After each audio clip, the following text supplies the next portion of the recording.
Cuando mis propios hijos me llevaron al cine esa tarde de octubre, nunca imaginé que saldría de allí esposado en un coche de secuestradores que ellos mismos habían contratado. El mensaje que recibí durante la película no era de un desconocido. Era de alguien que quería salvar mi vida de mis propios descendientes. Antes de continuar, suscríbete al canal. Activa la campanita porque todos los días tenemos nuevas historias. Deja tu like y cuéntanos en los comentarios desde qué ciudad nos estás viendo. Me llamo Rodrigo Vidal Moreno, tengo 64 años y durante décadas creí que había construido una familia sólida, basada en valores auténticos y amor incondicional. Fui empresario del sector textil en Madrid. Levanté un patrimonio de casi 2 millones de euros, trabajando 18 horas diarias durante 30 años, y pensaba que mis sacrificios habían valido la pena para dejarles un futuro próspero y seguro a Álvaro y Nerea, mis 2 únicos hijos. Mi esposa Carmen había fallecido de cáncer de mama 4 años atrás, dejándome viudo a los 60. Desde entonces, había volcado todo mi cariño paternal en mis hijos adultos, ayudándolos económicamente siempre que lo necesitaban, prestándoles dinero sin intereses, e incluso considerando incorporarlos como socios plenos de mi empresa familiar. Creía sinceramente que éramos una familia unida que se apoyaba mutuamente en los momentos difíciles.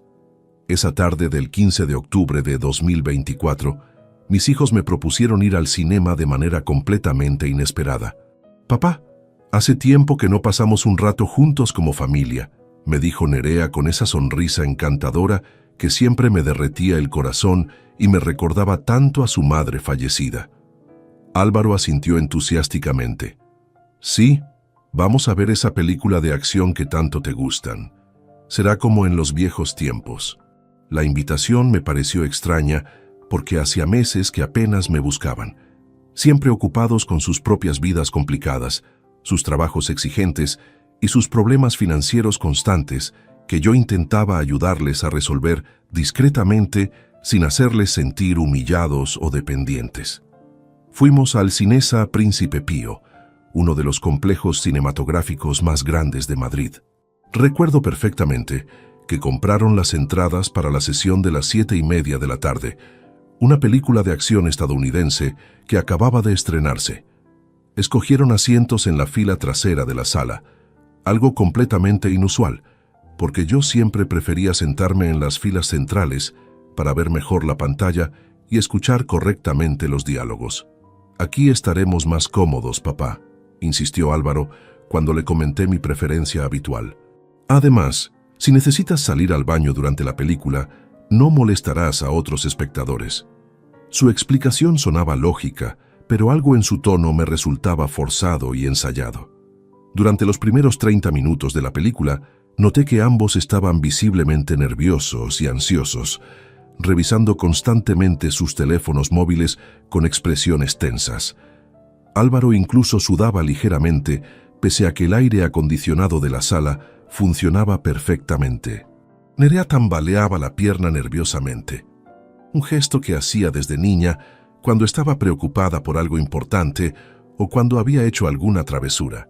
Entonces, llegó el momento que cambió mi vida para siempre. A las 8:15 de la noche, exactamente durante una escena de persecución automovilística, mi teléfono móvil vibró discretamente. Un mensaje de texto de un número completamente desconocido que decía: «Señor Vidal, sal discretamente del cine inmediatamente. No digas absolutamente nada a tus hijos. Tu vida está en peligro inminente. Espérame en la entrada del parking subterráneo del centro comercial. Soy investigador privado contratado por tu hermana Carmen para protegerte». Mi hermana Carmen había fallecido de un infarto 3 años atrás. Así que la referencia me desconcertó completamente. Mi corazón comenzó a acelerarse descontroladamente. ¿Qué significaba exactamente este mensaje tan alarmante? ¿Quién podría estar enviándome semejante advertencia? ¿Por qué mencionaba específicamente a mis hijos como una amenaza potencial? Miré disimuladamente a Álvaro y Nerea de reojo, intentando detectar algo sospechoso en su comportamiento. Álvaro tenía el rostro tenso y concentrado en su móvil, tecleando algo rápidamente.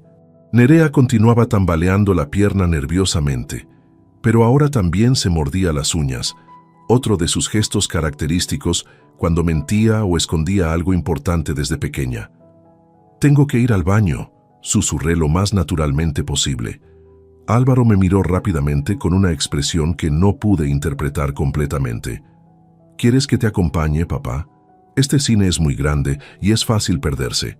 Su ofrecimiento me resultó extrañamente sospechoso, porque nunca antes había mostrado semejante preocupación por mi orientación espacial. «No, tranquilo, enseguida vuelvo», respondí intentando mantener la voz firme. «Solo serán unos minutos». Salí de la sala cinematográfica con las piernas temblando incontrolablemente, fingiendo la calma más absoluta, pero sintiendo que cada paso podría ser observado y analizado por mis propios hijos. El pasillo del cine me parecía interminable, y cada persona que pasaba cerca podría ser parte de alguna conspiración que mi mente todavía se negaba a comprender completamente. En el parking subterráneo me esperaba un hombre de aproximadamente 50 años, moreno con barba cuidada y expresión seria.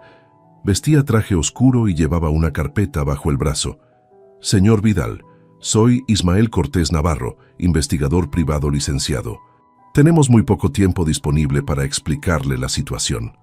Sus palabras siguientes me helaron la sangre y destruyeron para siempre la imagen que tenía de mi familia. Sus hijos han contratado a 2 delincuentes conocidos para secuestrarle cuando salgan del cine esta noche. El plan elaborado consiste en llevarle a un almacén abandonado en Leganés y obligarle a transferir 300.000 euros de sus cuentas bancarias personales antes de eliminarlo físicamente. «Eso es completamente imposible», balbuceé mientras mi mundo se desplomaba a pedazos. «Son mis hijos, los he criado yo mismo. Les he dado todo lo que tenían». Ismael me mostró inmediatamente una serie de fotografías en su teléfono móvil que documentaban una realidad aterradora. Álvaro entrando en un establecimiento clandestino de préstamos usurarios en el barrio de Carabanchel, con fecha del 25 de septiembre. Nerea reuniéndose secretamente con 2 hombres de aspecto peligroso y antecedentes criminales, en un bar de mala reputación en Vallecas. Fotografía fechada el 2 de octubre.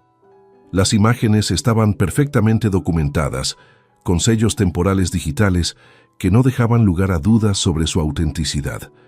«¿Cómo conseguiste exactamente estas pruebas tan comprometedoras?», pregunté con voz quebrada, sintiendo que cada revelación era como un puñetazo directo al estómago. Su cuñada Pilar Ruiz Santamaría me contrató profesionalmente 3 semanas antes de fallecer por su enfermedad terminal, explicó Ismael, mientras organizaba meticulosamente más documentos de su carpeta. Me pidió específicamente que vigilara discretamente a sus sobrinos Álvaro y Nerea, porque tenía sospechas fundadas de que ambos tenían problemas financieros extremadamente graves y podrían representar una amenaza real para su seguridad personal y patrimonial. Pilar, la hermana menor de mi difunta esposa Carmen, siempre había sido una mujer extraordinariamente perspicaz e intuitiva. Recordé vívidamente nuestras últimas conversaciones telefónicas semanales antes de su muerte por cáncer de páncreas el mes pasado. «Rodrigo, ten muchísimo cuidado con Álvaro y Nerea», me había advertido repetidamente durante sus últimas semanas de vida.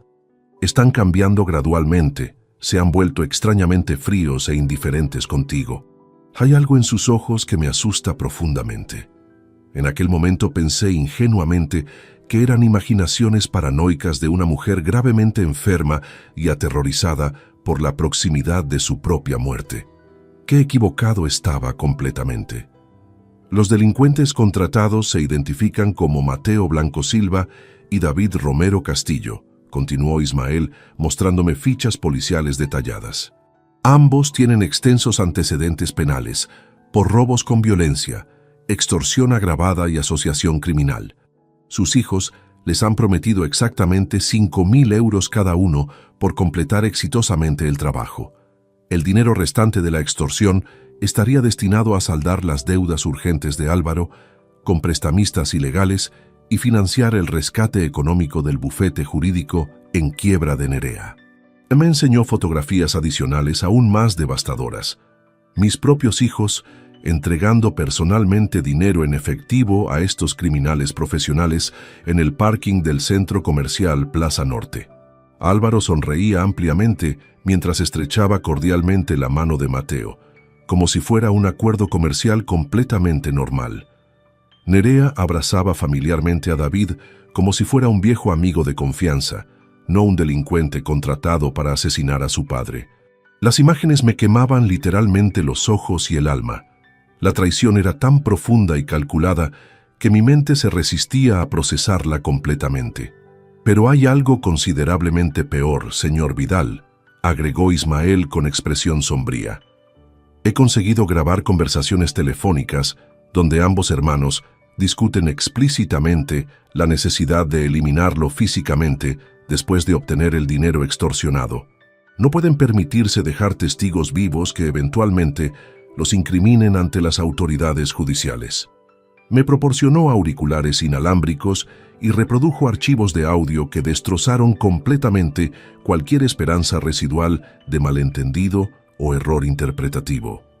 La voz inconfundible de Álvaro, diciéndole claramente a Mateo durante una conversación del 8 de octubre, «Mi padre es un hombre viejo, débil y confiado.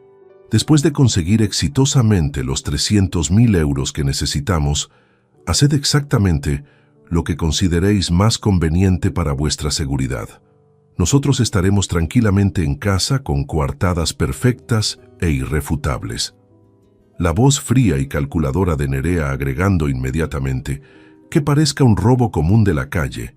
La policía nunca sospechará ni remotamente de nosotros como familiares directos. Somos hijos modelos que amamos profundamente a nuestro padre». Mis piernas cedieron completamente y tuve que apoyarme contra una columna del parking para no desplomar al suelo. Ismael me sujetó firmemente del brazo con expresión comprensiva pero profesional. «Respire profundamente y mantenga la calma, señor Vidal. Todavía tenemos tiempo suficiente para revertir completamente esta situación y proteger su vida». «¿Cómo exactamente planean ejecutar este crimen tan elaborado? ¿Dónde específicamente pretenden llevarme?» «Tienen alquilado bajo identidades falsas un almacén industrial completamente abandonado en la carretera secundaria de Leganés, kilómetro 23 exactamente. Sus hijos les han proporcionado meticulosamente las claves de acceso a todas sus cuentas bancarias online, sus contraseñas personales e incluso sus códigos de seguridad adicionales. El procedimiento planificado es aparentemente simple.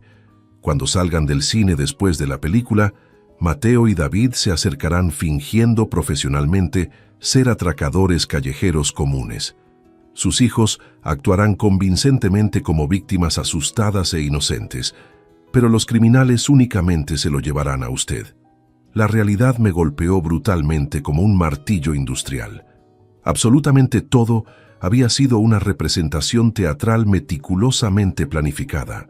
La invitación espontánea al cine, la selección estratégica de los asientos traseros, el nerviosismo palpable de ambos, habían estado esperando pacientemente a que llegara el momento preciso para ejecutar su plan homicida.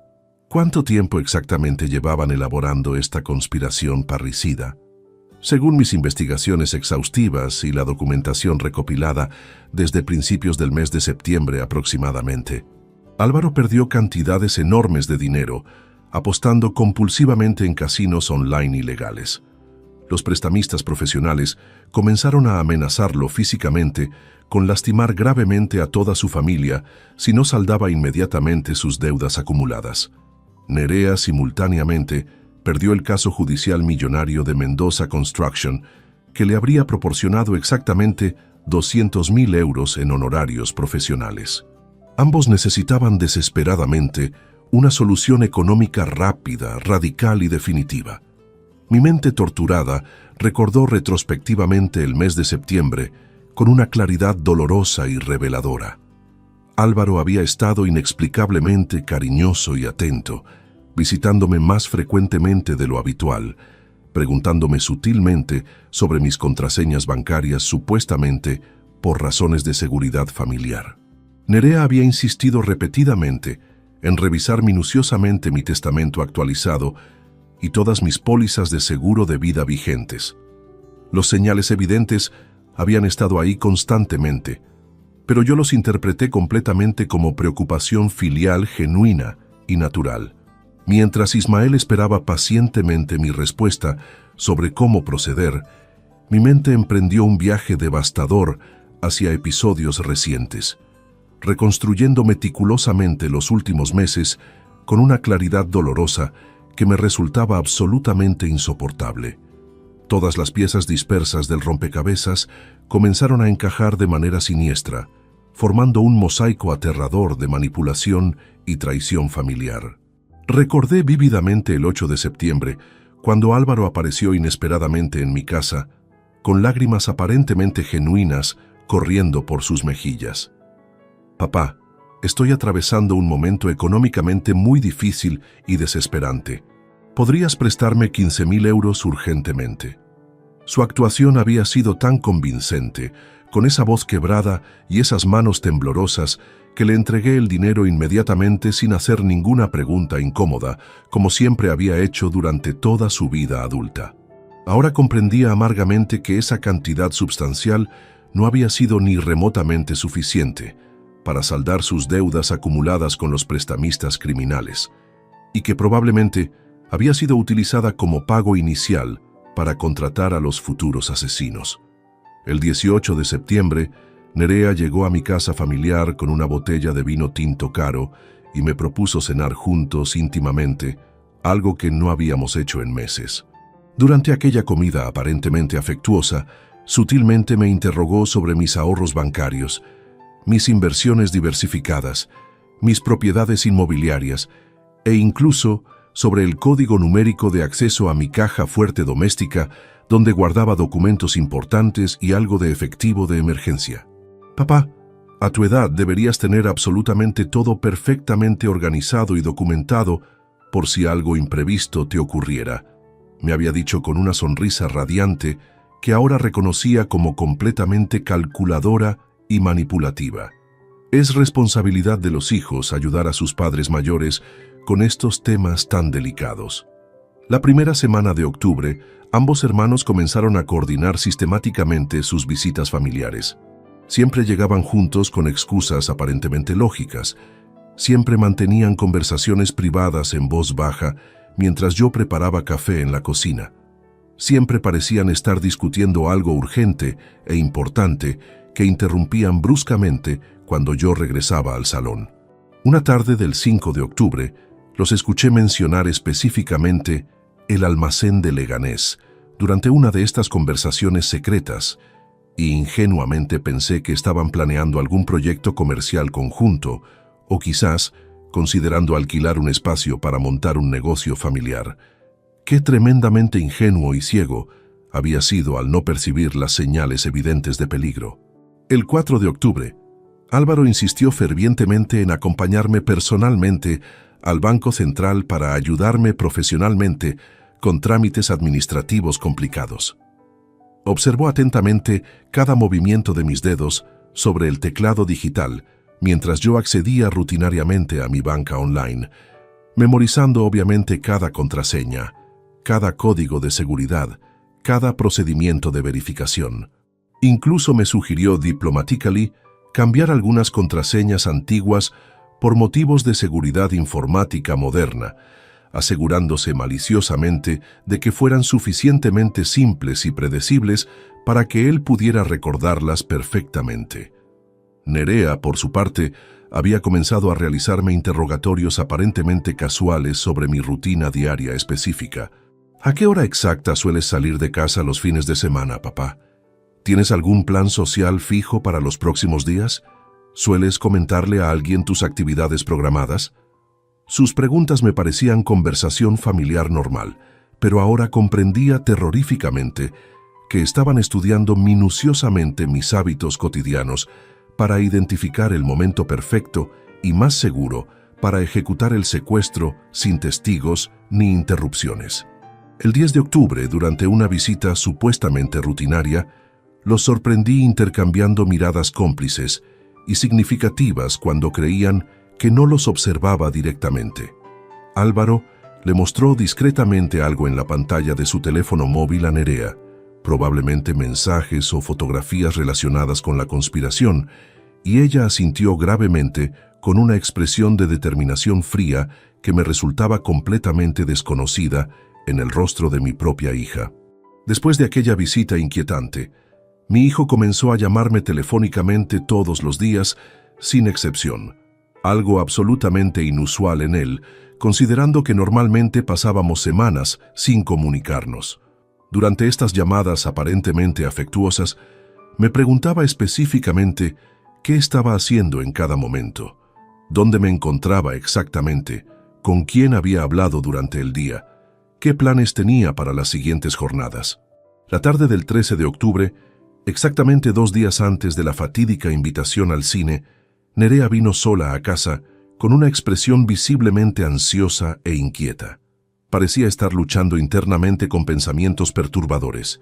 Me pidió insistentemente que le enseñara nuevamente, paso a paso, cómo acceder correctamente a todas mis cuentas bancarias online, alegando profesionalmente que quería ayudarme a modernizar y optimizar mis finanzas personales para mayor seguridad.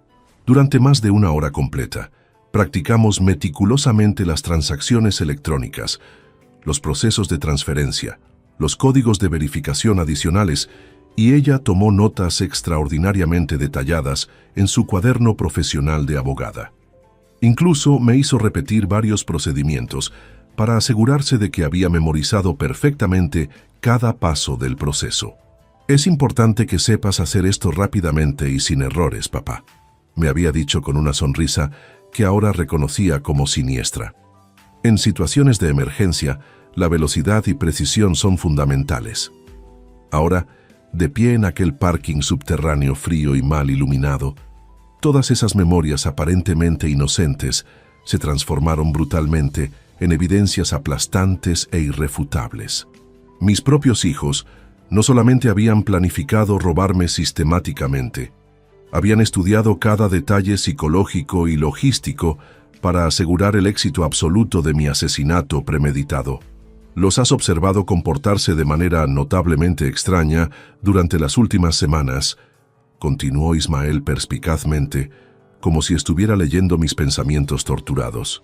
Las personas que planifican crímenes tan graves siempre muestran señales involuntarias de estrés psicológico extremo y ansiedad incontrolable. Tenía completamente razón en su análisis profesional. Álvaro había perdido peso visiblemente durante el último mes.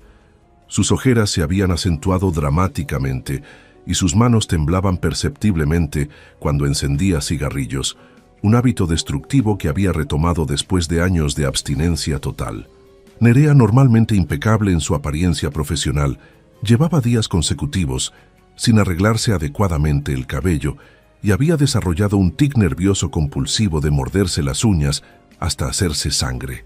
Pero lo más psicológicamente revelador, añadió Ismael gravemente, mientras consultaba sus notas investigativas, es que durante las últimas 2 semanas han estado visitando secretamente a un psicólogo forense privado especializado en comportamiento criminal. Querían asegurarse científicamente de que su comportamiento emocional después de su muerte pareciera genuinamente doliente y convincente para las autoridades. Esa información me destrozó completamente por dentro. No solamente habían planificado meticulosamente asesinarme por dinero, habían ensayado profesionalmente cómo llorar convincentemente en mi funeral. Señor Vidal, necesito que tome una decisión crucial inmediatamente, me urgió Ismael mientras consultaba su reloj con expresión tensa. Sus hijos van a empezar a preocuparse seriamente si no regresa pronto a la sala cinematográfica. Cualquier demora prolongada podría despertar sospechas y comprometer fatalmente toda la operación. Respiré profundamente, intentando procesar la magnitud devastadora de la traición familiar, y miré fijamente hacia el techo agrietado del parking subterráneo. Durante 64 años, había mantenido una fe inquebrantable en la bondad fundamental de las personas, especialmente de mi familia más cercana. En ese momento terrible y definitivo, esa confianza ingenua murió para siempre, reemplazada por una determinación férrea que no sabía que poseía. Tendamos la trampa más perfecta posible, declaré con una frialdad glacial que me sorprendió completamente. Quiero que paguen por cada segundo de planificación, por cada mentira elaborada, por cada beso falso que me dieron mientras conspirar para matarme. Ismael sacó inmediatamente su teléfono móvil profesional y marcó un número que evidentemente tenía memorizado para emergencias. Inspector Jiménez, soy Cortés hablando desde el terreno. Tenemos confirmación definitiva y luz verde absoluta para ejecutar la operación parricidio. La conversación fue extraordinariamente breve, pero intensamente coordinada, llena de códigos y referencias que demostraban una planificación previa meticulosa. Al terminar la llamada, me explicó rápidamente mientras caminábamos hacia su vehículo oficial. La Comisaría Central de Arganzuela ya tiene un equipo especializado completamente preparado desde hace 3 días. El inspector Jiménez conoce personalmente y muy bien a Mateo Blanco Silva y David Romero Castillo. Los han estado persiguiendo activamente por otros delitos graves durante los últimos 8 meses, y esta operación les permitirá capturarlos finalmente en flagrante delito. Me entregó cuidadosamente un dispositivo tecnológico diminuto del tamaño de una moneda. Es un micrófono inalámbrico de última generación con localizador GPS integrado. Se adhiere magnéticamente bajo la solapa interna de su chaqueta y será completamente invisible. Grabará automáticamente todo lo que ocurra durante las próximas horas y nos permitirá seguir su ubicación exacta, en tiempo real, desde la central de operaciones. Sus manos expertas trabajaron rápidamente y con precisión profesional, colocando el aparato de forma completamente invisible e imperceptible. También me proporcionó unas instrucciones técnicas básicas sobre su funcionamiento y duración. ¿Cómo funciona exactamente el plan operativo que han diseñado?, pregunté intentando mantener la compostura mientras mi mundo familiar se desintegraba completamente. Usted regresará al cine inmediatamente y actuará con total naturalidad, como si esta conversación nunca hubiera ocurrido. Cuando termine la película según el horario previsto, saldrá normalmente con sus hijos tal como ellos han planificado originalmente.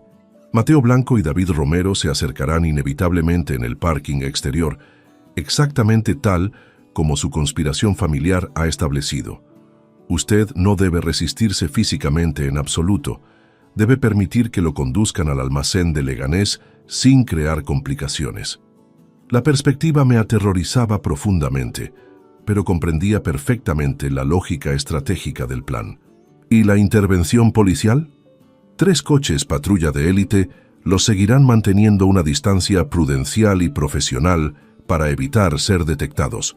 Otros 2 equipos especializados ya están estratégicamente posicionados en las cercanías del almacén industrial desde esta mañana. Tenemos francotiradores experimentados ubicados en edificios circundantes y una unidad especializada en rescate de secuestros con equipamiento militar. El momento óptimo para la intervención decisiva será precisamente cuando sus hijos aparezcan físicamente en el almacén para presenciar personalmente la extorsión y dar la orden final de eliminación.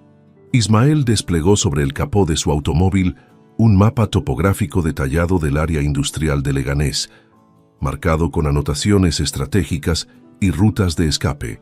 El almacén estaba ubicado en una zona semiabandonada, rodeado de descampados extensos y carreteras secundarias que facilitarían enormemente la operación policial sin riesgo de víctimas civiles.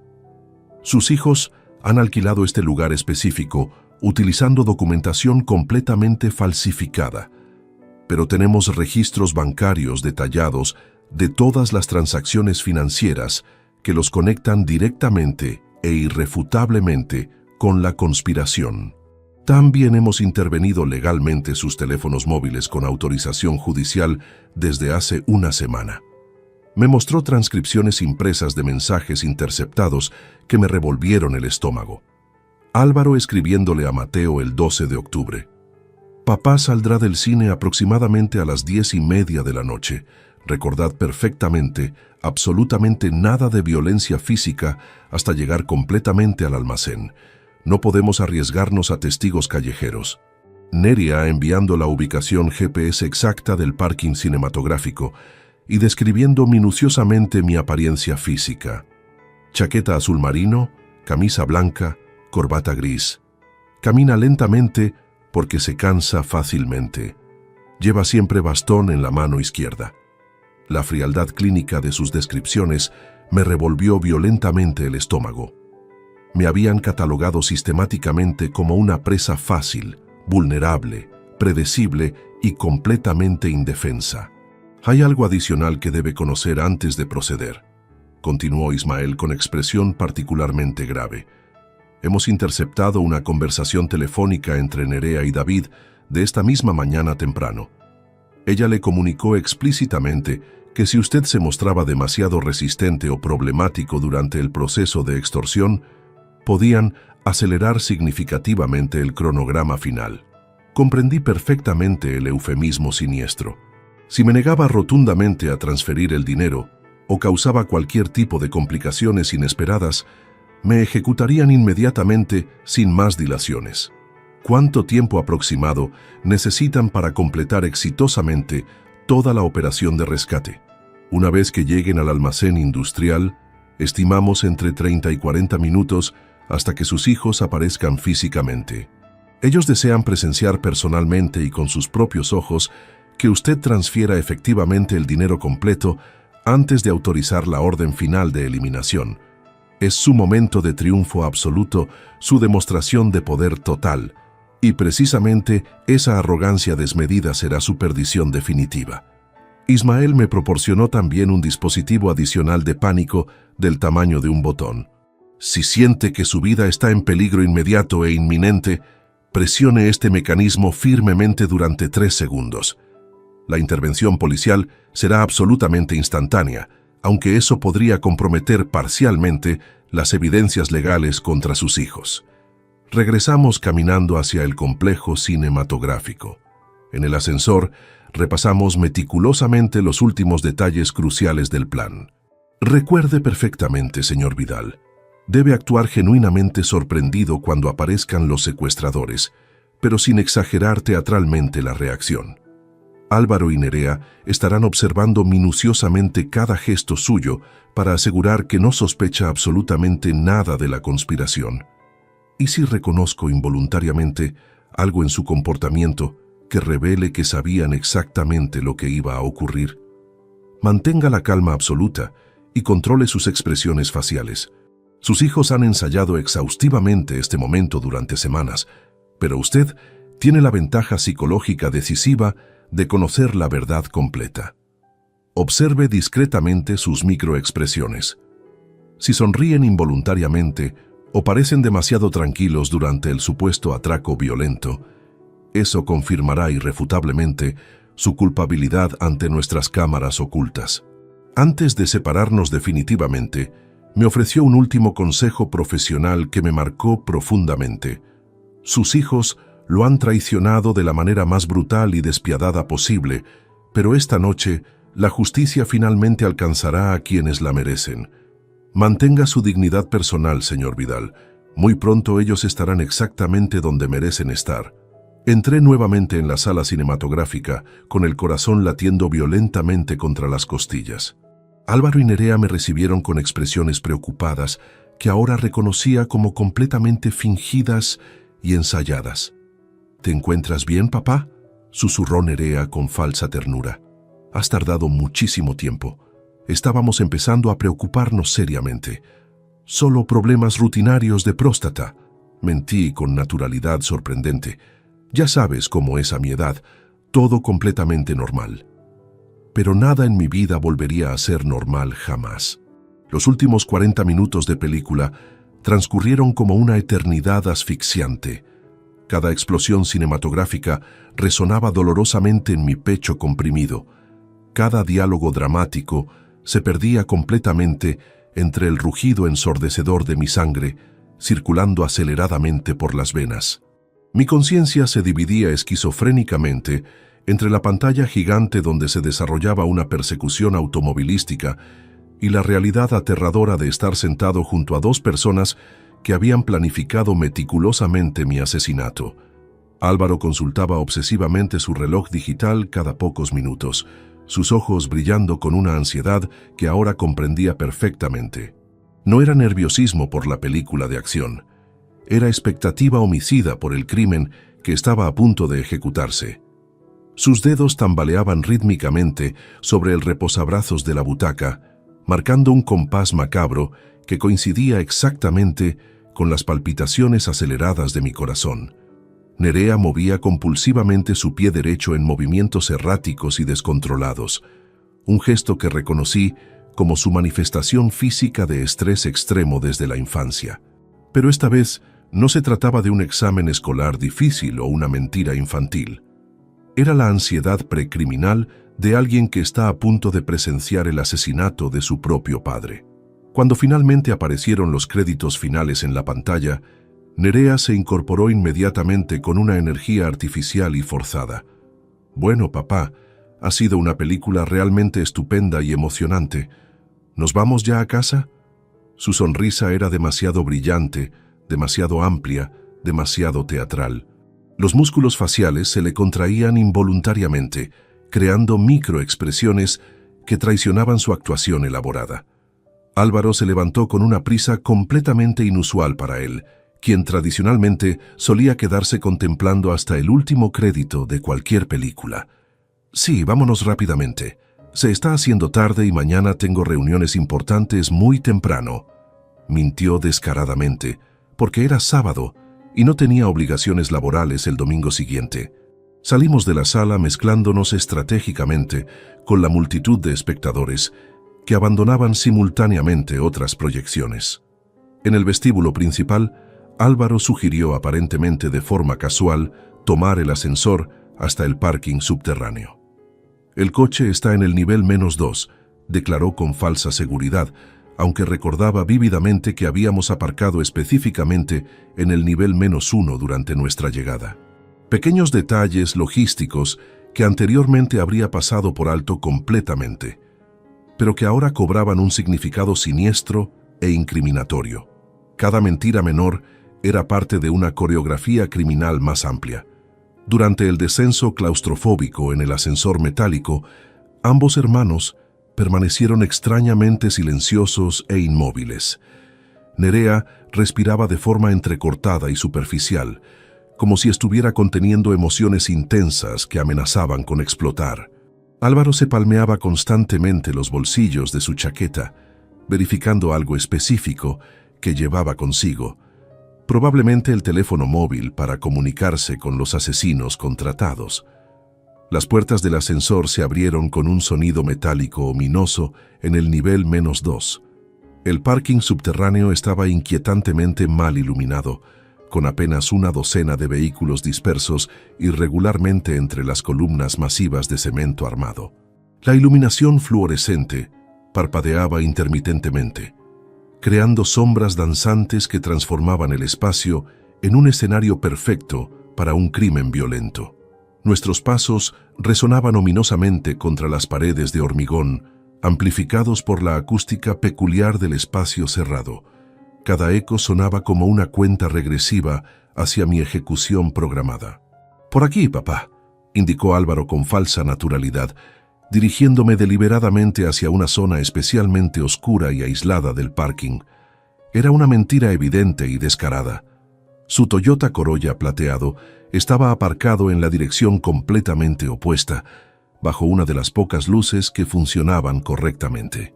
Cuando habíamos caminado aproximadamente 50 metros desde el ascensor, adentrándonos en la zona más sombría y alejada de cualquier testigo potencial, escuché claramente pasos acelerados y decididos aproximándose desde detrás de nosotros.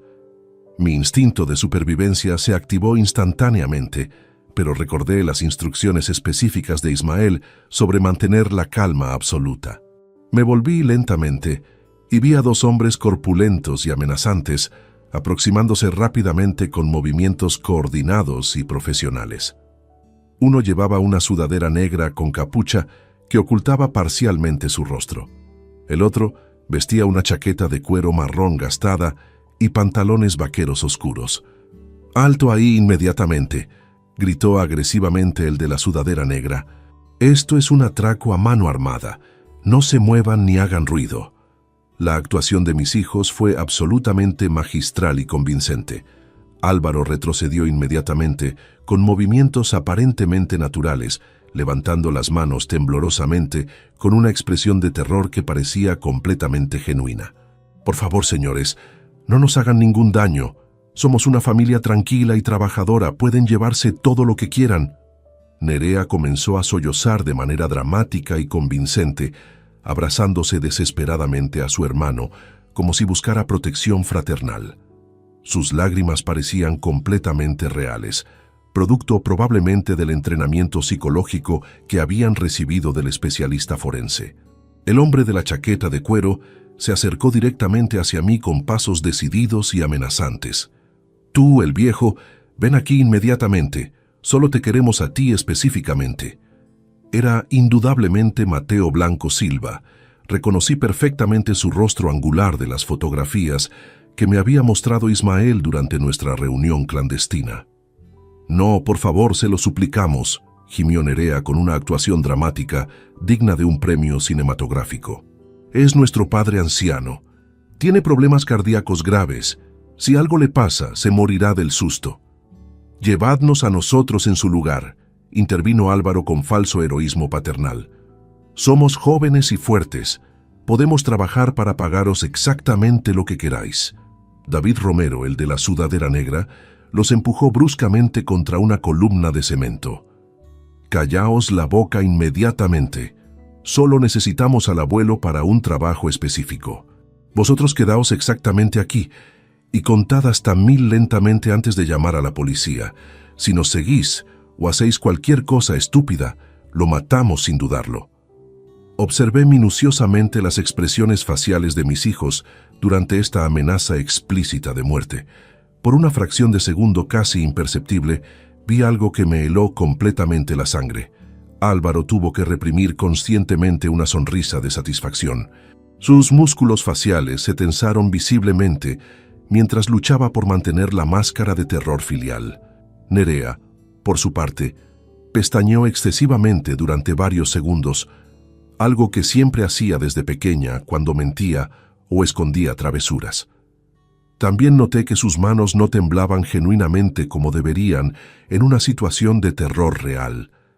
Mateo me agarró del brazo con una fuerza innecesaria y claramente exagerada. «Vamos, abuelo cooperativo. Si colaboras tranquilamente y no causas problemas, no te haremos ningún daño físico». Me condujo firmemente hacia una furgoneta blanca que estaba estratégicamente aparcada cerca de la salida principal del parking. Mientras me alejaban inexorablemente de ellos, giré deliberadamente la cabeza para mirar a mis hijos por última vez antes del desenlace final de esta tragedia familiar. Lo que vi confirmó definitivamente todas mis sospechas más terribles. Álvaro tenía su teléfono móvil en la mano derecha, pero claramente no estaba marcando el número de emergencias 911. En lugar de eso, estaba redactando un mensaje de texto, probablemente comunicando a los secuestradores que la primera fase del plan había sido ejecutada exitosamente. Nerea ya no lloraba desesperadamente como segundos antes. Miraba fijamente hacia nuestra dirección con una expresión calculadora y fría, que distaba completamente del dolor maternal que cualquier hija genuina debería estar experimentando al ver a su padre siendo secuestrado violentamente. David abrió violentamente las puertas traseras de la furgoneta blanca con movimientos bruscos y profesionales. «Súbete rápidamente, anciano, y no hagas ningún ruido innecesario». El interior estaba obviamente acondicionado específicamente para secuestros, asientos sin cinturones de seguridad, ventanas completamente tintadas que impedían ver hacia el exterior, e incluso una manta gruesa doblada que probablemente estaba destinada a cubrirme durante el transporte para evitar que memorizara la ruta. Antes de subir obedientemente, fingí tropezar accidentalmente y caer aparatosamente al suelo del parking. Desde esa posición estratégica, pude observar claramente a mis hijos en la distancia sin despertar sospechas. Lo que presencié confirmó definitivamente mis peores temores sobre su implicación directa en la conspiración criminal. Álvaro estaba guardando tranquilamente su teléfono móvil en el bolsillo interior de su chaqueta, con movimientos relajados que contrastaban dramáticamente con la histeria que debería estar sintiendo cualquier hijo cuyo padre acababa de ser secuestrado violentamente. Sus hombros se habían relajado visiblemente, como si hubiera completado exitosamente una tarea estresante. Nerea se estaba retocando discretamente el maquillaje con un espejito de bolsillo, verificando que su apariencia fuera presentable para lo que evidentemente vendría después. Ninguno de los dos mostraba la desesperación, el pánico o la histeria que cualquier familia genuina experimentaría en semejante situación traumática. «Levántate de una puta vez», gruñó amenazadoramente Mateo, tirándome bruscamente del brazo hasta ponerme en pie. «No tenemos toda la maldita noche para juegos infantiles». Me subí cooperativamente a la furgoneta, sabiendo que cada segundo de esta representación criminal estaba siendo meticulosamente grabado por el micrófono oculto que llevaba adherido bajo mi solapa. Los secuestradores cerraron las puertas metálicas con un sonido definitivo, y el vehículo se puso inmediatamente en marcha, abandonando el parking subterráneo hacia las calles nocturnas de Madrid. El trayecto hacia Leganés duró exactamente 29 minutos según mi reloj de pulsera. David conducía manteniendo estrictamente los límites de velocidad para evitar llamar la atención policial, mientras Mateo permanecía sentado amenazadoramente a mi lado en la parte trasera, manteniendo una pistola semiautomática apoyada casualmente sobre su muslo derecho como recordatorio constante de mi vulnerabilidad. Durante los primeros kilómetros, intenté deliberadamente generar conversación para obtener información adicional que pudiera ser útil para la investigación policial posterior. «Por favor, señores, tengo nietos pequeños que me esperan en casa». Mentí convincentemente, interpretando perfectamente el papel de víctima desesperada. «Solo quiero regresar sano y salvo con mi familia». Mateo soltó una carcajada áspera y despectiva que resonó siniestrícamente en el interior metálico de la furgoneta. «Tu familia está perfectamente bien, abuelo ingenuo. De hecho, están considerablemente mejor de lo que te imaginas posiblemente». Sus palabras confirmaron inequívocamente mis sospechas más terribles, pero mantuve cuidadosamente mi expresión de confusión fingida. «No comprendo exactamente qué significa eso», repliqué simulando perplejidad total. «Significa que tus queridos hijitos nos han proporcionado información muy detallada y valiosa sobre ti», explicó David desde el asiento del conductor sin apartar los ojos de la carretera. «Como que tienes más de 1.200.000 euros distribuidos estratégicamente en 3 bancos diferentes. Como que vives completamente solo en esa casa enorme de la zona norte y que prácticamente nadie te visitaría si desaparecieras durante varios días consecutivos». La traición era aún más sistemática y profunda de lo que había imaginado inicialmente. Mis hijos no solamente habían proporcionado información logística básica para facilitar el secuestro, habían realizado un análisis psicológico completo de mi personalidad y un estudio detallado de mis vulnerabilidades para maximizar las posibilidades de éxito de la extorsión.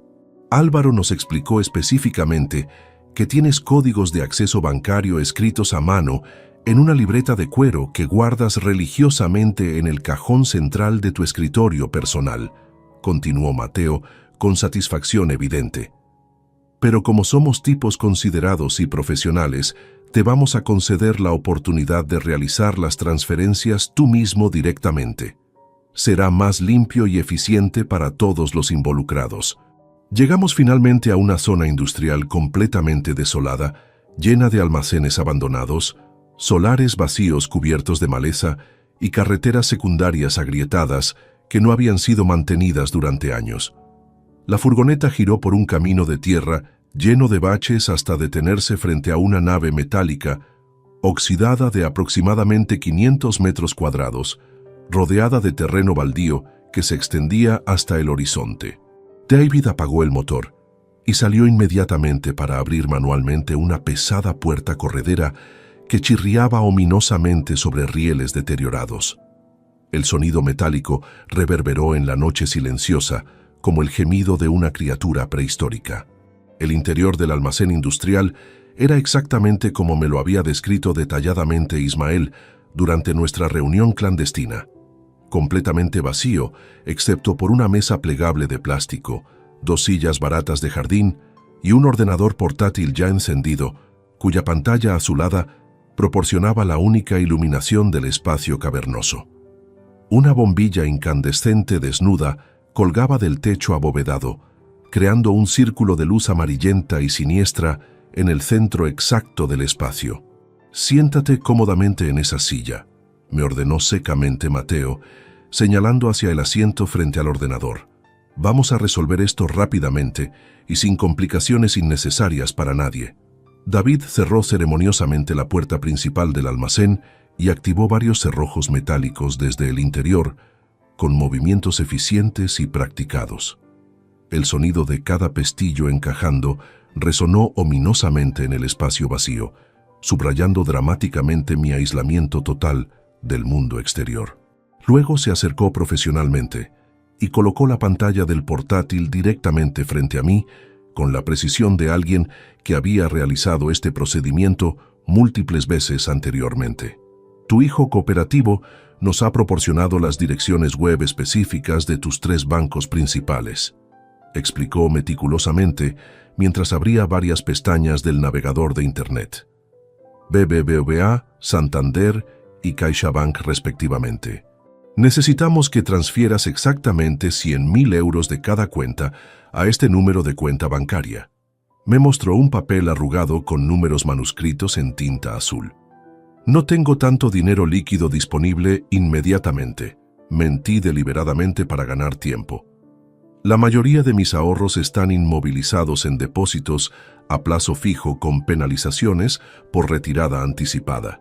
«No nos tomes por imbéciles completos, abuelo mentiroso», gruñó amenazadoramente David, acercando su rostro al mío hasta que pude oler su aliento a tabaco y alcohol. «Nerea nos enseñó capturas de pantalla actualizadas de todas tus cuentas bancarias. Sabemos exactamente cuánto dinero tienes disponible en cada una, hasta el último céntimo». La evidencia de complicidad directa de mis hijos se acumulaba inexorablemente con cada revelación. Habían proporcionado no solamente información financiera general, sino datos bancarios específicos, actualizados y extraordinariamente detallados que solo podrían haber obtenido mediante acceso directo a mis cuentas personales. Comencé a introducir lentamente las credenciales de acceso del BBVA, simulando nerviosismo extremo mientras mis dedos temblaban teatralmente sobre el teclado. En realidad, estaba ganando tiempo estratégicamente, confiando plenamente en que la policía especializada estuviera posicionándose tácticamente alrededor del perímetro del almacén, según el plan operativo establecido. «Date prisa considerablemente», me apremió impacientemente Mateo, acercando el cañón frío de su pistola a mi sien derecha. «Cuanto antes terminemos este negocio, antes podrás regresar tranquilamente con tu adorada familia». Accedí finalmente a mi cuenta corriente principal del BBVA. La pantalla mostró un saldo disponible de 122.800 euros exactamente. David silbó admirativamente al ver la cifra. «Joder, el viejo sí que tiene pasta de verdad acumulada». En ese momento crítico, escuchamos claramente el ruido inconfundible de varios motores potentes aproximándose simultáneamente al almacén desde diferentes direcciones. David se tensó inmediatamente, como un resorte comprimido. «¿Qué coño es exactamente eso?» «Seguramente son Álvaro y Nerea llegando según lo programado», respondió Mateo intentando tranquilizarse a sí mismo. «Dijeron específicamente que vendrían personalmente para asegurarse de que todo saliera perfectamente bien». David se dirigió cautelosamente hacia una ventana sucia y agrietada, apartó ligeramente una cortina improvisada y escudriñó hacia el exterior nocturno. «Sí, efectivamente es el Toyota plateado de Álvaro.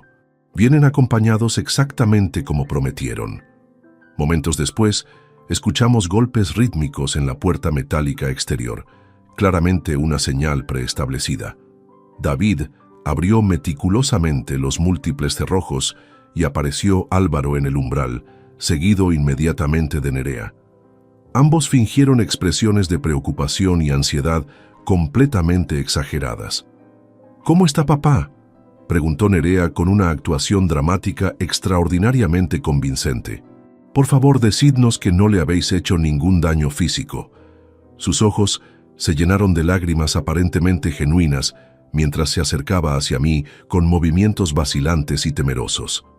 «Está perfectamente sano y cooperativo», respondió Mateo con tono profesional. «Justo estábamos comenzando con el proceso de las transferencias bancarias cuando habéis llegado».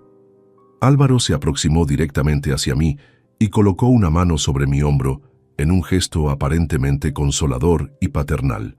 Su tacto me resultó repulsivo, sabiendo que esas mismas manos habían entregado dinero para contratar a mis futuros asesinos. «Tranquilo, papá. Mantén la calma y haz exactamente lo que te piden estos señores.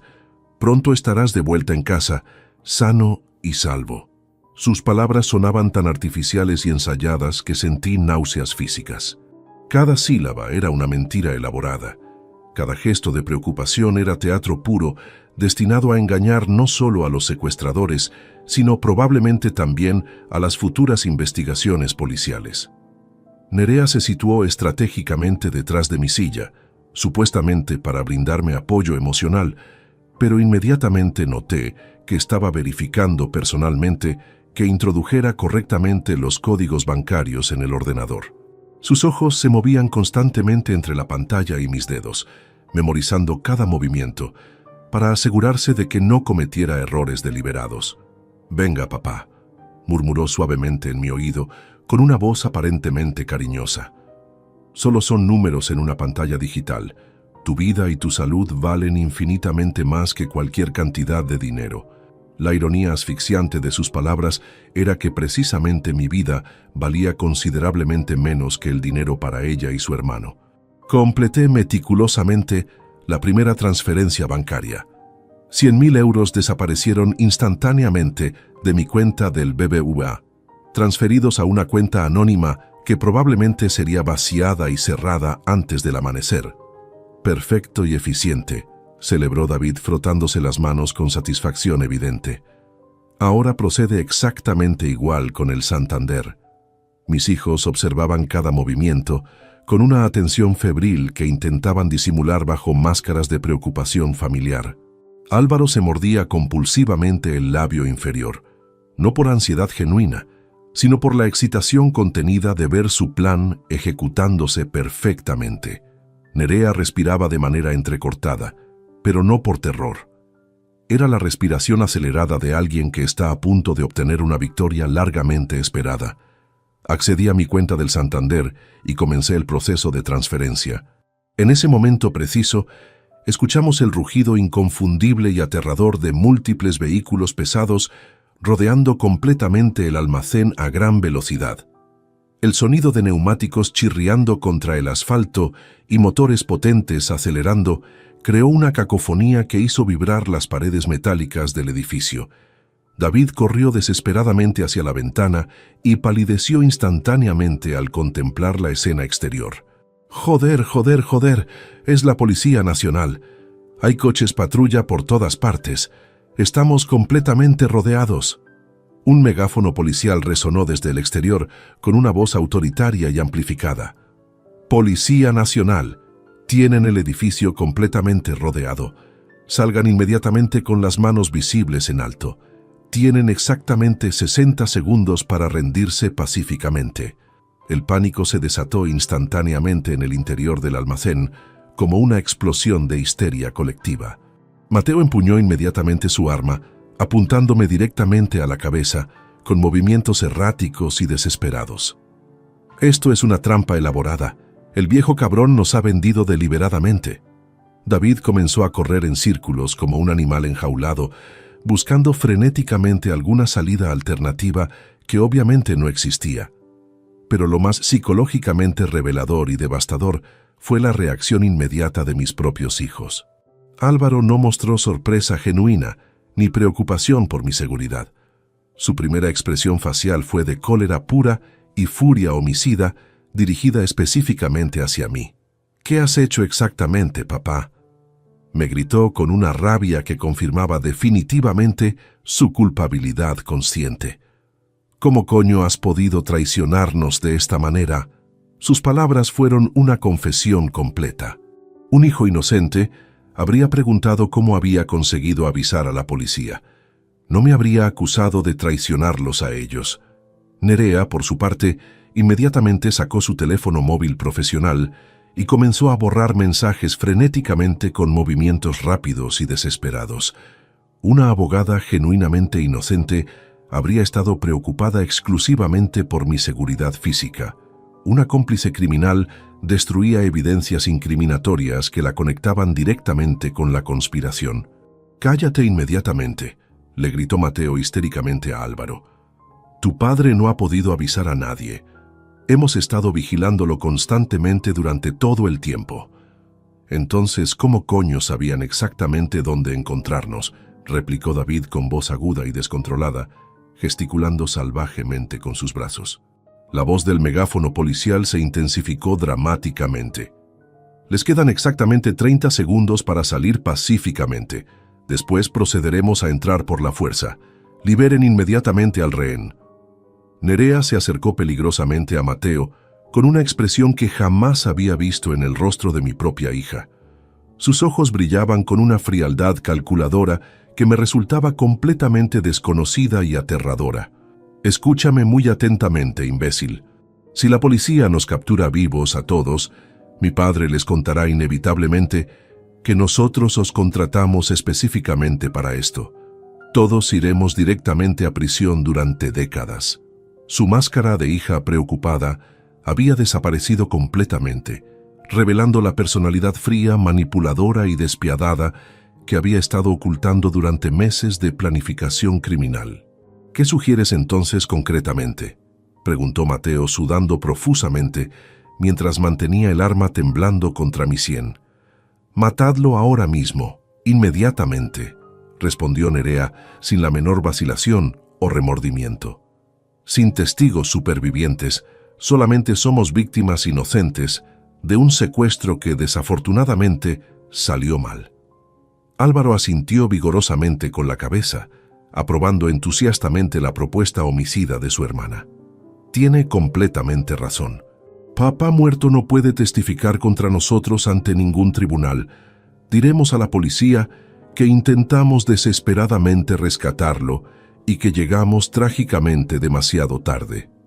La naturalidad despiadada con la que discutían mi asesinato inmediato me paralizó mentalmente. Estas criaturas no eran mis hijos. Eran monstruos psicópatas disfrazados con rostros familiares que había amado incondicionalmente durante décadas. Mateo levantó definitivamente su pistola hacia mi cabeza con intención letal evidente. «Tienes razón completamente. Es mejor terminar esto rápidamente antes de que la situación se complique más». En ese momento exacto y crucial, las puertas metálicas del almacén explotaron simultáneamente hacia adentro con una fuerza demoledora. Docenas de agentes de las fuerzas especiales antiterroristas irrumpieron coordinadamente por múltiples entradas, gritando órdenes militares y apuntando con fusiles automáticos de asalto. «Al suelo todos inmediatamente. Manos visibles, no se muevan». Mateo intentó desesperadamente disparar su arma contra mí, pero un francotirador apostado estratégicamente lo derribó instantáneamente con un disparo de precisión no letal en el hombro derecho antes de que pudiera apretar el gatillo. David se lanzó suicidamente hacia una puerta trasera inexistente, pero fue tacleado brutalmente por 3 agentes especializados antes de recorrer 2 metros. Álvaro y Nerea levantaron automáticamente las manos, pero sus expresiones faciales mostraban cálculos desesperados en lugar del alivio que deberían sentir víctimas genuinas. Sus cerebros estaban trabajando frenéticamente, intentando elaborar explicaciones convincentes para su presencia en el almacén y su participación en los eventos. El inspector Jiménez, Un hombre corpulento de 50 años con bigote gris se acercó directamente hacia mí con expresión profesional y preocupada. ¿Se encuentra bien físicamente, señor Vidal? ¿Necesita atención médica inmediata? Me encuentro perfectamente, inspector, respondí con voz sorprendentemente firme. Todo ha sido grabado meticulosamente. Señalé discretamente hacia mi solapa, donde el micrófono oculto había registrado cada palabra incriminatoria pronunciada durante las últimas 2 horas cruciales. Las expresiones de mis hijos se transformaron simultáneamente en horror absoluto al comprender que habían sido capturados confesando públicamente su conspiración parricida. «Esto es una trampa elaborada y cruel», gritó desesperadamente Álvaro mientras los agentes lo esposaban. «Mi padre nos ha tendido una emboscada traicionera». «Exactamente», respondí con una frialdad glacial que me sorprendió, «como vosotros me la tendisteis a mí». Los días posteriores al arresto fueron los más psicológicamente devastadores de mi existencia. No por el escándalo mediático que se desató inmediatamente, sino por el proceso mental abrumador de reinterpretar retroactivamente 64 años de memorias familiares que ahora sabía habían sido construidas sobre cimientos falsos. Cada recuerdo aparentemente dulce se había transformado en una mentira. Cada abrazo de cumpleaños, cada celebración navideña, cada «te quiero, papá», pronunciado durante décadas, se revelaba como manipulación calculada de 2 psicópatas que habían estado estudiándome como depredadores estudian a su presa. En la comisaría de Arganzuela pasé 3 horas proporcionando mi testimonio oficial al inspector Jiménez.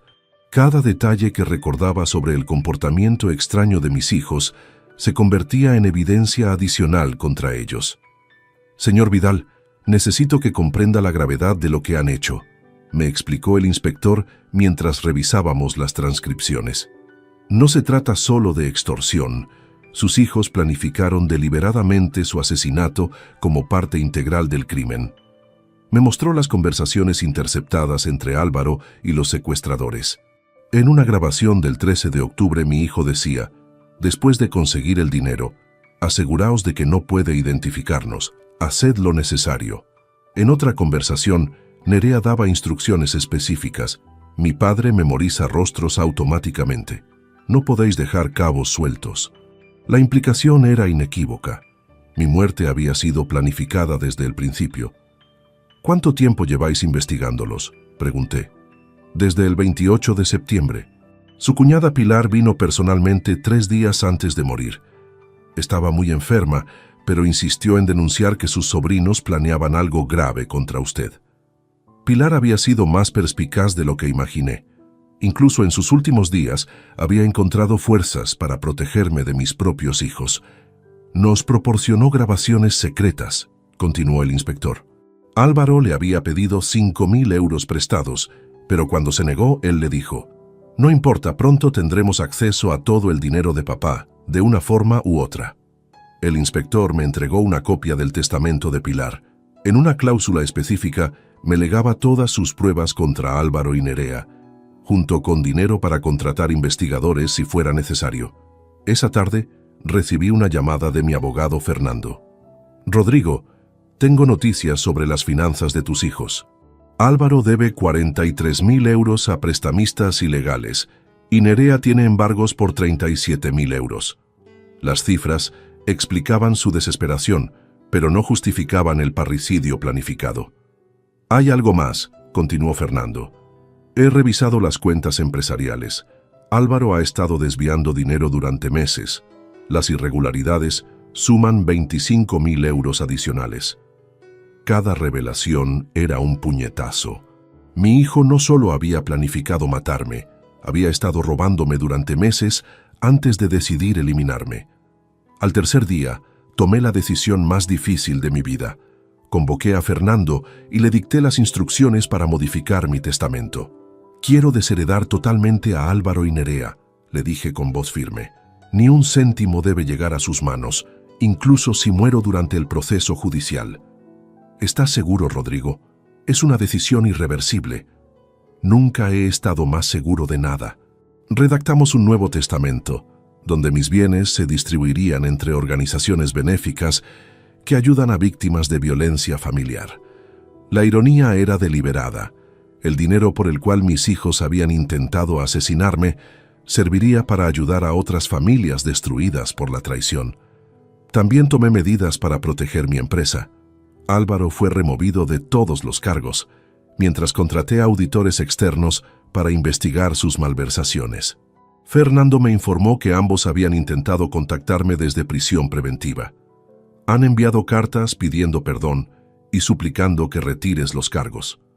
No quiero leer ni una línea de lo que tengan que decir, respondí categóricamente. También han contactado a familiares intentando conseguir apoyo para presionarte. Esa información me dolió. Sabía que algunos parientes podrían creer las versiones manipuladas de mis hijos, pintándome como un padre vengativo. Fernando, quiero que publiques una declaración oficial, que toda la familia sepa exactamente lo que hicieron y por qué no habrá reconciliación. La declaración apareció en El País el viernes 22 de octubre. Rodrigo Vidal Moreno confirma que sus hijos Álvaro y Nerea planificaron deliberadamente su asesinato para heredar sus bienes. Las evidencias policiales son irrefutables. No habrá perdón ni herencia para quienes planificaron parricidio por dinero. Al día siguiente, mi teléfono no paró de sonar. Familiares, amigos, conocidos, todos querían conocer los detalles del escándalo que había sacudido a nuestra comunidad. Pero yo había tomado una decisión definitiva. Nunca más permitiría que la traición familiar me definiera. Era hora de comenzar una vida completamente nueva, lejos de quienes habían demostrado que el dinero valía más que mi vida. La justicia seguiría su curso, pero mi sanación personal ya había comenzado. El juicio comenzó el 14 de marzo de 2025, en la Audiencia Provincial de Madrid. La sala estaba abarrotada de periodistas, familiares y curiosos atraídos por un caso que había conmocionado a toda España. Los titulares durante semanas habían sido implacables. Los hijos que intentaron asesinar a su padre por herencia. Yo ocupé el estrado como testigo principal de la acusación. Frente a mí, separados por apenas 10 metros, estaban Álvaro y Nerea flanqueados por sus abogados defensores. Durante los 5 meses de prisión preventiva, ambos habían perdido peso considerablemente y mostraban ojeras profundas. La fiscal, Elena Vargas Herrera, una mujer de 40 años con reputación de implacable en casos de violencia familiar, presentó las pruebas con precisión quirúrgica. Las grabaciones donde mis hijos discutían mi asesinato resonaron por toda la sala, creando un silencio sepulcral. Como pueden escuchar claramente, explicó la fiscal, reproduciendo la conversación del almacén, los acusados no solo participaron activamente en el secuestro, sino que ordenaron explícitamente la eliminación física de su padre cuando la situación se complicó. El abogado defensor de Álvaro, Roberto Sánchez Tomás, intentó argumentar que sus palabras fueron dichas bajo presión extrema. Mi cliente estaba aterrorizado por los secuestradores y dijo cosas irracionales para salvar su vida. La fiscal destrozó inmediatamente esa defensa.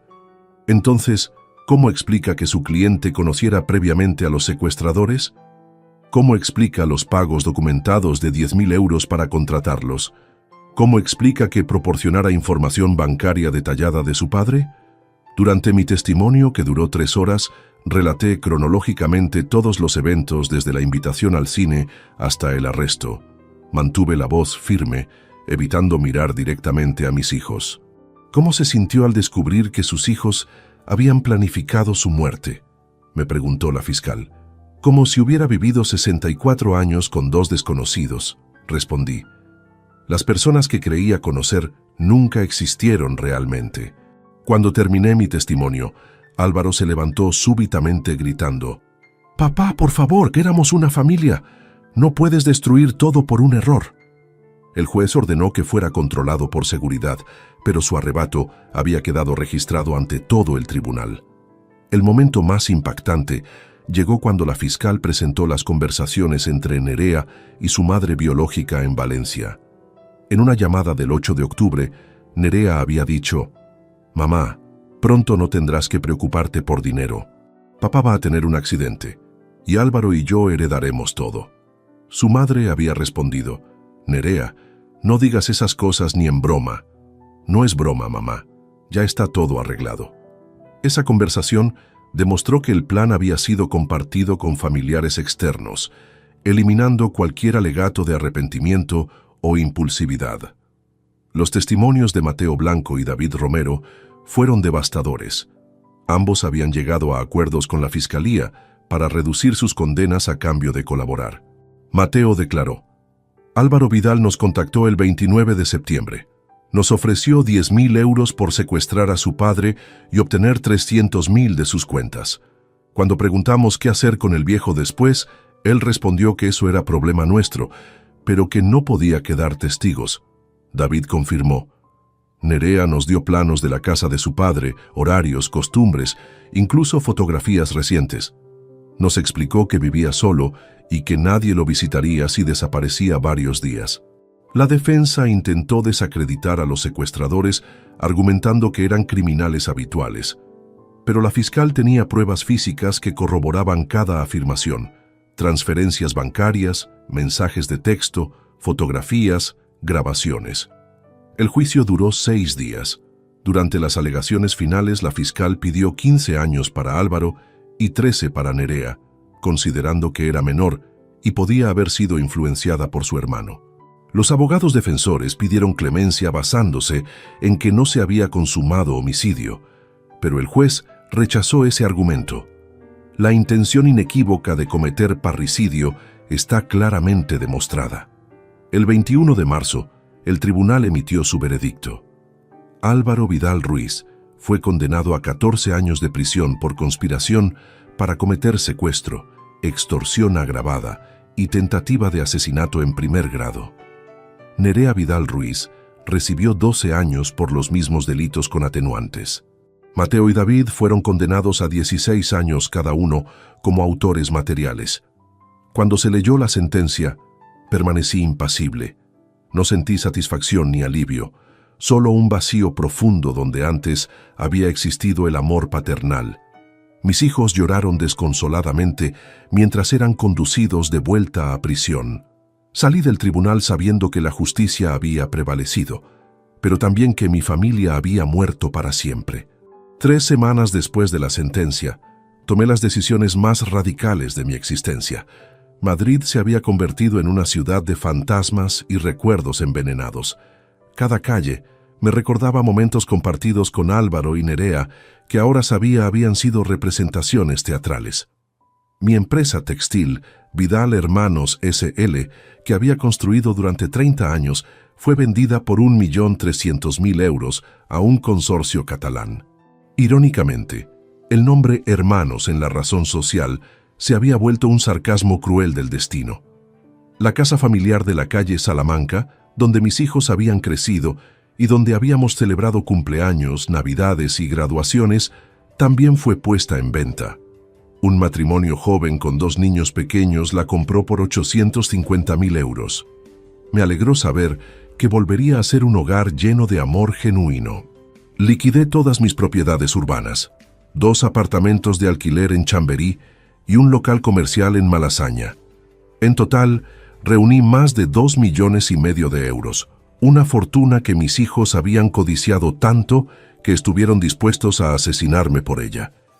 Durante esas semanas de liquidación, recibí docenas de cartas desde la prisión de Alcalá Meco.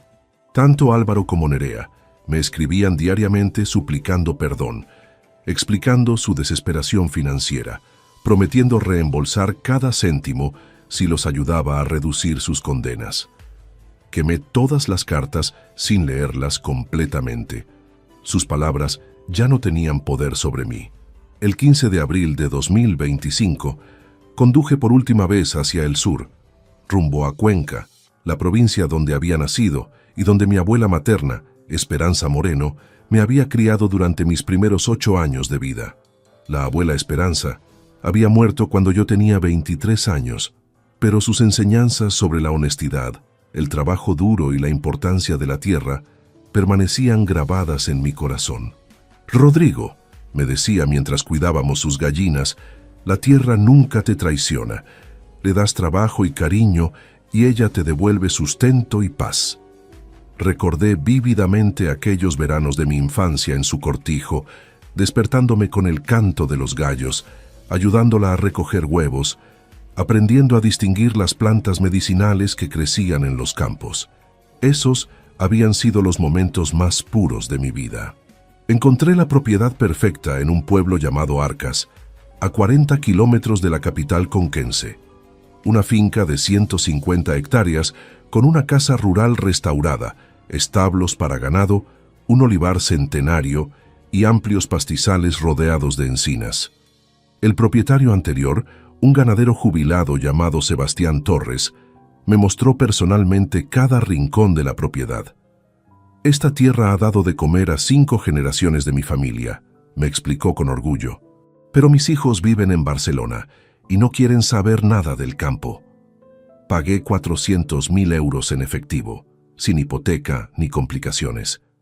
El contrato se firmó el 28 de abril y oficialmente me convertí en propietario de mi refugio definitivo. La casa principal tenía 3 dormitorios, una cocina amplia con chimenea de leña, biblioteca con estanterías de madera maciza y un porche que daba al olivar. Era exactamente el tipo de hogar que había soñado tener cuando me jubilara, antes de que mis hijos destruyeran esos planes con su traición. Sebastián me enseñó los secretos de la ganadería y la agricultura. Las cabras son animales nobles, me explicó mientras alimentábamos al rebaño de 30 ejemplares que venían con la propiedad. Te dan leche, queso y si las tratas bien, te acompañan durante años. También me instruyó sobre el cuidado del olivar. Estos árboles tienen más de 100 años. Han sobrevivido sequías, heladas, plagas y guerras. Son símbolos de resistencia y paciencia. Durante mayo, contraté a 3 trabajadores locales para que me ayudaran mientras aprendía.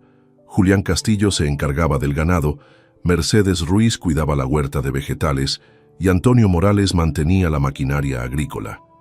Los 3 se convirtieron en algo más que empleados. Eran vecinos genuinamente preocupados por mi bienestar. Cuando les expliqué vagamente que había tenido problemas familiares en Madrid, nunca hicieron preguntas indiscretas. Aquí todos venimos huyendo de algo, me dijo Mercedes mientras plantábamos tomates. El campo cura heridas que la ciudad solo empeora. Establecí rutinas simples pero satisfactorias. Despertaba a las 6 para alimentar a las cabras. Desayunaba en el porche leyendo periódicos locales que no contenían noticias sobre crímenes urbanos ni traiciones familiares. Dedicaba las mañanas al olivar, las tardes a la huerta y las noches a leer junto a la chimenea. Por primera vez en décadas, dormía profundamente sin pesadillas ni preocupaciones sobre dinero o negocios. La transformación había comenzado. Había encontrado un lugar donde reconstruir mi vida, lejos de quienes habían demostrado que mi muerte valía menos que 300.000 euros. Han transcurrido ya 3 años desde aquella noche terrible en el almacén de Leganés. Hoy es 15 de octubre de 2028, exactamente el 3er aniversario del día que descubrí la verdadera naturaleza de mis hijos. Pero ya no es una fecha que me cause dolor, simplemente marca el momento en que comenzó mi verdadera vida. Escribo estas líneas desde mi porche, contemplando el atardecer dorado que baña mis olivares. Las cabras pastan tranquilamente en la distancia y puedo escuchar el murmullo del arroyo que atraviesa la propiedad. Esta paz profunda habría sido imposible de imaginar durante mis años tormentosos en Madrid. Mi rutina diaria se ha convertido en una meditación práctica. Cada amanecer me levanto antes del sol para recoger huevos frescos de mis gallinas. Desayuno pan casero que horneo yo mismo, acompañado de leche tibia de cabra y mermelada de higos que preparo cada otoño. Estos sabores auténticos han reemplazado las comidas elegantes pero vacías de mis cenas familiares pasadas. El olivar ha producido 3 cosechas excepcionales bajo mi cuidado. El aceite que extraemos tiene un sabor intenso y puro que varios restaurantes de Cuenca solicitan especialmente. Julián me dice que tengo manos benditas para la agricultura, pero yo sé que simplemente he encontrado mi propósito verdadero. Mercedes me ha enseñado a cultivar verduras que nunca había probado. Acelgas moradas, calabazas ornamentales, hierbas aromáticas que perfuman toda la cocina. Su sabiduría campesina me ha conectado con conocimientos ancestrales que mis años empresariales habían enterrado. Antonio y yo hemos restaurado completamente la maquinaria agrícola antigua. Trabajar con las manos, sentir el peso de las herramientas, resolver problemas mecánicos simples. Estas actividades me proporcionan una satisfacción que ningún contrato millonario me había dado. Los vecinos del pueblo me han aceptado como uno de los suyos. Participo en las fiestas patronales, colaboro con la iglesia local manteniendo el cementerio y he donado fondos para reparar la escuela rural. Nadie me conoce como el empresario traicionado de Madrid. Soy simplemente Rodrigo el ganadero, respetado por mi trabajo honrado. Durante estos 3 años he recibido ocasionalmente noticias sobre Álvaro y Nerea a través de mi abogado Fernando. Ambos han intentado apelar sus sentencias sin éxito. Han perdido todos sus bienes para pagar indemnizaciones y costes legales. Sus antiguos amigos los han abandonado completamente. Fernando me informó que Álvaro desarrolló problemas mentales graves en prisión y fue trasladado a un centro psiquiátrico penitenciario. Nerea trabaja en la lavandería de la cárcel ganando 2 euros diarios. La ironía es perfecta. El dinero que tanto codiciaron ahora les resulta inalcanzable. He donado más de 1 millón de euros a organizaciones que ayudan a víctimas de violencia familiar. Mi patrimonio se ha reducido deliberadamente, pero mi riqueza espiritual ha crecido exponencialmente. La Fundación Esperanza Moreno, que establecí en honor a mi abuela, proporciona apoyo legal y psicológico gratuito a padres traicionados por sus hijos. Cada mes recibo cartas de agradecimiento de personas que han encontrado esperanza después de traiciones similares. Algunas tardes, cuando contemplo mis campos bajo el cielo infinito de Castilla, reflexiono sobre las lecciones aprendidas. La sangre no garantiza lealtad. El dinero corrompe incluso los vínculos más sagrados. Pero la traición, aunque dolorosa, puede liberarnos de relaciones tóxicas que nos impedían crecer. Ya no siento rabia hacia Álvaro y Nerea. Tampoco siento amor. Simplemente no siento nada. Ellos eligieron el dinero sobre la familia. Yo elegí la paz sobre el rencor. Ambos vivimos con las consecuencias de nuestras decisiones. Mi testamento actual dona toda mi propiedad rural al pueblo de Arcas para que sea conservada como espacio natural protegido. Mis ahorros restantes financiarán becas para jóvenes campesinos que quieran estudiar agricultura sostenible. Cuando llegue mi momento final, no habrá herencias que generen codicia ni disputas que destruyan familias. Solo quedará el ejemplo de un hombre que aprendió que la verdadera riqueza no se cuenta en euros, sino en atardeceres contemplados sin miedo, en noches dormidas sin pesadillas y en la certeza de que nadie puede traicionarte cuando ya no dependes de nadie. La abuela Esperanza tenía razón, la tierra nunca traiciona. Y en esta tierra he encontrado finalmente la familia que siempre merecí tener. Una familia compuesta por olivos centenarios, cabras leales y vecinos honestos que valoran el trabajo por encima de la herencia. Esta es mi venganza perfecta, haber aprendido a ser completamente feliz sin ellos. Si te gustó esta historia, dale like al video, suscríbete al canal y comparte tus impresiones en los comentarios. Para escuchar la próxima historia, haz clic en la caja de la izquierda. Gracias por vernos. Estamos una vez más por acá, huevón. Una noche más por acá, muchachos, con ustedes. Qué bueno verlos por acá. Aplausos. No lo merecemos, no lo merecemos. Después de un día tan berraco, huevón. Después de un día tan agitado. Aquí estamos. Invictus. Me gustó esto. ¿Cómo vamos, parceros? Buenas noches, háblamelo de Ledán. ¿Todo bien o qué? ¿Cómo estás, parcerito? Háblamelo, Pirlo. Pirlo 420 en la casa. ¿Cómo va, hermano? ¿Cómo va todo? ¿Cómo va todo, mi socio? ¿Qué es lo que es? ¿Cuál es la movida, parce? Papi, está lloviendo bien rico. Es la última... Yo creo que es la última lluvia de primavera, weón. No, bueno, lluvia de primavera. De hecho, principios de lluvia de primavera.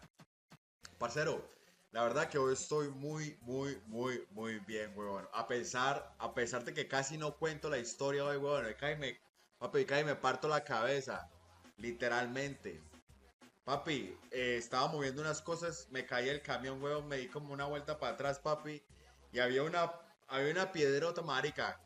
Por suerte que la cabeza no me cayó ahí, parce, pero sí me alcancé a doblar ¿cómo se llama eso? El tobillo, marica. Estamos una vez más por acá, huevón. Una noche más por acá, muchachos, con ustedes. Qué bueno verlos por acá. Aplausos. No lo merecemos, no lo merecemos. Después de un día tan berraco, huevón. Después de un día tan agitado. Aquí estamos. Invictos. Me gustó esto. ¿Cómo vamos, parceros? Buenas noches, háblamelo de Ledán. ¿Todo bien o qué? ¿Cómo estás, parcerito? Háblamelo, Pirlo. Pirlo 420 en la casa. ¿Cómo va, hermano? ¿Cómo va todo? ¿Cómo va todo, mi socio? ¿Qué es lo que es? ¿Cuál es la movida, parce? Papi, está lloviendo bien rico. Es la última. Yo creo que es la última lluvia de primavera, weón. No, bueno, lluvia de primavera. De hecho, principios de lluvia de primavera. Parcero, la verdad que hoy estoy muy bien, weón. A pesar de que casi no cuento la historia hoy, weón. Papi, casi me parto la cabeza. Literalmente. Papi, estaba moviendo unas cosas, me caí el camión, weón, me di como una vuelta para atrás, papi. Y había una piedrota, marica. Por suerte que la cabeza no me cayó ahí, parce, pero sí me alcancé a doblar ¿cómo se llama eso? El tobillo, marica. Estamos una vez más por acá, huevón. Una noche más por acá, muchachos, con ustedes. Qué bueno verlos por acá. Aplausos. No lo merecemos, no lo merecemos. Después de un día tan berraco, huevón. Después de un día tan agitado. Aquí estamos. Invictos. Me gustó esto. ¿Cómo vamos, parceros? Buenas noches, háblamelo de Ledán. ¿Todo bien o qué? ¿Cómo estás, parcerito? Háblamelo, Pirlo. Pirlo 420 en la casa. ¿Cómo va, hermano? ¿Cómo va todo? ¿Cómo va todo, mi socio? ¿Qué es lo que es? ¿Cuál es la movida, parce? Papi, está lloviendo bien rico. Es la última. Yo creo que es la última lluvia de primavera, weón. No, bueno, lluvia de primavera. De hecho, principios de lluvia de primavera. Parcero, la verdad que hoy estoy muy bien, huevón. A pesar de que casi no cuento la historia hoy, huevón. Papi, casi me parto la cabeza. Literalmente. Papi, estaba moviendo unas cosas, me caí el camión, huevón, me di como una vuelta para atrás, papi. Y había una piedrota, marica. Por suerte que la cabeza no me cayó ahí, parce, pero sí me alcancé a doblar ¿cómo se llama eso? El tobillo, marica. Estamos una vez más por acá, huevón. Una noche más por acá, muchachos, con ustedes. Qué bueno verlos por acá.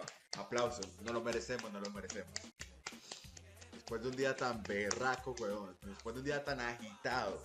Aquí estamos. Invictos.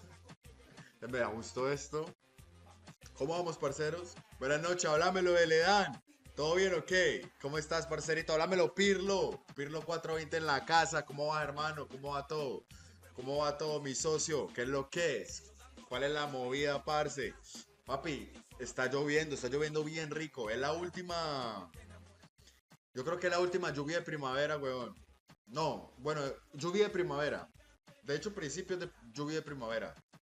Parcero, la verdad que hoy estoy muy bien, weón. A pesar de que casi no cuento la historia hoy, weón. Papi, casi me parto la cabeza. Literalmente. Papi, estaba moviendo unas cosas, me caí el camión, huevón, me di como una vuelta para atrás, papi. Y había una piedrota, marica. Por suerte que la cabeza no me cayó ahí, parce, pero sí me alcancé a doblar ¿cómo se llama eso? El tobillo, marica. Estamos una vez más por acá, huevón. Una noche más por acá, muchachos, con ustedes. Qué bueno verlos por acá. Aplausos. No lo merecemos, no lo merecemos. Después de un día tan berraco, huevón. Después de un día tan agitado. Aquí estamos. Invictos. Me gustó esto. ¿Cómo vamos, parceros? Buenas noches, háblamelo de Ledán. ¿Todo bien o qué? ¿Cómo estás, parcerito? Háblamelo, Pirlo. Pirlo 420 en la casa. ¿Cómo va, hermano? ¿Cómo va todo? ¿Cómo va todo, mi socio? ¿Qué es lo que es? ¿Cuál es la movida, parce? Papi, está lloviendo bien rico. Es la última. Yo creo que es la última lluvia de primavera, weón. No, bueno, lluvia de primavera. De hecho, principios de lluvia de primavera. Parcero, la verdad que hoy estoy muy bien, weón. A pesar de que casi no cuento la historia hoy, weón. Papi, cae y me parto la cabeza. Literalmente. Papi, estaba moviendo unas cosas, me caí el camión, weón, me di como una vuelta para atrás, papi, y había una piedrota, marica. Por suerte que la cabeza no me cayó ahí, parce, pero sí me alcancé a doblar ¿cómo se llama eso? El tobillo, marica. Vamos una vez más por acá, weón. Una noche más por acá, muchachos, con ustedes. Qué bueno verlos por acá. Aplausos, no lo merecemos, no lo merecemos. Después de un día tan berraco, weón. Después de un día tan agitado. Aquí estamos. Invictus. Me gustó esto. ¿Cómo vamos, parceros? Buenas noches, háblamelo de Ledán. ¿Todo bien o qué? ¿Cómo estás, parcerito? Háblamelo, Pirlo. Pirlo 420 en la casa. ¿Cómo va, hermano? ¿Cómo va todo? ¿Cómo va todo, mi socio? ¿Qué es lo que es? ¿Cuál es la movida, parce? Papi, está lloviendo bien rico. Es la última. Yo creo que es la última lluvia de primavera, weón. No, bueno, lluvia de primavera. De hecho, principios de lluvia de primavera. Parcero, la verdad que hoy estoy muy bien, weón. A pesar de que casi no cuento la historia hoy, weón. Papi, cae y me parto la cabeza. Literalmente. Papi, estaba moviendo unas cosas, me caí el camión, weón, me di como una vuelta para atrás, papi. Y había una piedrota, marica. Por suerte que la cabeza no me cayó ahí, parce, pero sí me alcancé a doblar ¿cómo se llama eso? El tobillo, marica. Vamos una vez más por acá, weón. Una noche más por acá, muchachos, con ustedes. Qué bueno verlos por acá. Aplausos, no lo merecemos, no lo merecemos. Después de un día tan berraco, weón. Después de un día tan agitado. Aquí estamos. Invictus. Me gustó esto. ¿Cómo vamos, parceros? Buenas noches, háblamelo de Ledán. ¿Todo bien o qué? ¿Cómo estás, parcerito? Háblamelo, Pirlo. Pirlo 420 en la casa. ¿Cómo va, hermano? ¿Cómo va todo? ¿Cómo va todo, mi socio? ¿Qué es lo que es? ¿Cuál es la movida, parce? Papi, está lloviendo bien rico. Es la última. Yo creo que es la última lluvia de primavera, weón. No, bueno, lluvia de primavera. De hecho, principios de lluvia de primavera. Parcero, la verdad que hoy estoy muy bien, weón. A pesar de que casi no cuento la historia hoy, weón. Papi, cae y me parto la cabeza. Literalmente. Papi, estaba moviendo unas cosas, me caí el camión, weón, me di como una vuelta para atrás, papi. Y había una piedrota, marica. Por suerte que la cabeza no me cayó ahí, parce, pero sí me alcancé a doblar ¿cómo se llama eso? El tobillo, marica. Vamos una vez más por acá, weón. Una noche más por acá, muchachos, con ustedes. Qué bueno verlos por acá. Aplausos, no lo merecemos, no lo merecemos. Después de un día tan berraco, weón. Después de un día tan agitado. Aquí estamos. Invictus. Me gustó esto. ¿Cómo vamos, parceros? Buenas noches, háblamelo de Ledán. ¿Todo bien o qué? ¿Cómo estás, parcerito? Háblamelo, Pirlo. Pirlo 420 en la casa. ¿Cómo va, hermano? ¿Cómo va todo? ¿Cómo va todo, mi socio? ¿Qué es lo que es? ¿Cuál es la movida, parce? Papi, está lloviendo bien rico. Es la última. Yo creo que es la última lluvia de primavera, weón. No, bueno, lluvia de primavera. De hecho, principios de lluvia de primavera. Parcero, la verdad que hoy estoy muy bien, weón. A pesar de que casi no cuento la historia hoy, weón. Papi, cae y me parto la cabeza. Literalmente. Papi, estaba moviendo unas cosas, me caí el camión, weón, me di como una vuelta para atrás, papi.